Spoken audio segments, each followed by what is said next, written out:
I was young enough. I was 14 when I got shot. I would say there was about 30 guys in like our block, and today there's 3 of us still alive. 3 of us, and this was 98 when I got shot.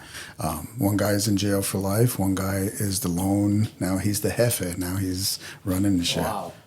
So 3 people. That's rough. Yeah, right.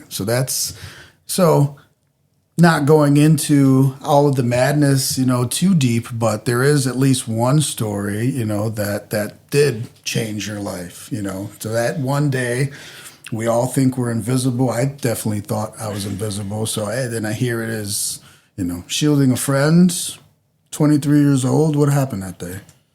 So, for one, I was on house arrest. My mom, right? She's always stepping in somewhere to help out. She found me an apartment at 1400 Lakeshore Drive. Back then, it was only $450 a month. Well, it's probably about 4 times or 5 times as much. But I was on a house arrest. I was working security across the street. And after work, I took my arm bracelet off. I can say that now that it's 35 years later. And I left it at the house, and I went out. And then instead of going to the bar on Rush Street, which I should have did because there was a lot of women there, I ended up going down to 18th Street to see a friend with a friend of mine, Johnny Blackberry. We used to call him Johnny Salazar. And we went down there, seen some guys who got out of prison, talked to them for a little bit. He got himself some stuff that he was smoking. And we were on a bus stop, Blue Island and 18th. My grandmother had a hot dog stand right there, and our bar was right down the street when we were kids. And I'm standing on the bus stop waiting for the Blue Island bus to take me because it'll drop me off right downtown here on Michigan Avenue.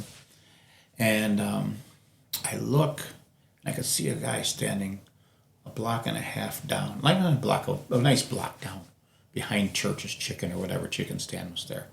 And I knew that's another game that's Latin Counts over there. I was raised over there. I know who it is. And I'm like, don't say nothing. He's getting high. I'm waiting for the bus. I don't care. A carload of my friends from because there's 18th and Shrew, here's the bus. They're right here, and the other guy's over there. They pull up, and they see him. They start screaming some stuff back and forth. He shoots. We get down. Now you got to give me a ride. We get up. My friends stand there all crazy, high. And instead of doing what they taught me to do was hit the ground when I heard the gunshot, I dove, and I pushed him. And when I pushed him, I got hit in the back. It spun me, and I landed on the ground. I remember no pain, just couldn't get up. Yeah. People are like, you're joking. Get up. Come on, quit playing. I can't get up. And they're like, we're going to call an ambulance. I said, no, you're not. I said, now that you guys, this happened, because you're going to get me in the car. Yeah. And you're going to take me to the hospital. And most people, they say don't move, right? I felt like I'll be dead if I laid there. So we got me in the car. The girl, Lisa Wellworth, still friends with her and her family. She was crazy. No one knew where they were going. So I actually, being paralyzed from here down, I had to sit myself up and point my way to Rush Presbyterian Hospital. Yeah. Because no one knew where they were going. So the desire to live was there. I got in Rush Presbyterian Hospital. It's where I was born. It's where I almost died the first time.